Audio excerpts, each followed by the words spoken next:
Yung TV mo, undergoing yung pagbabaklas, ano, sa hirap baklasin nito. Meron siyang history ng water damage. Pinasok ng tubig pala ito.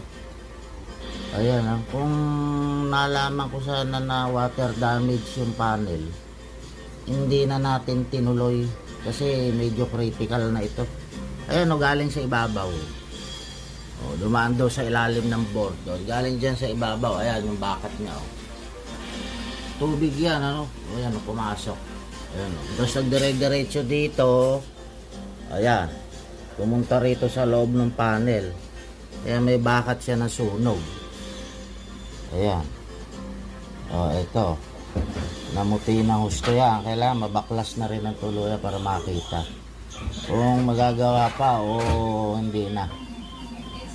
Try natin. Napakadaming tornilyo nito. Update kita sa susunod.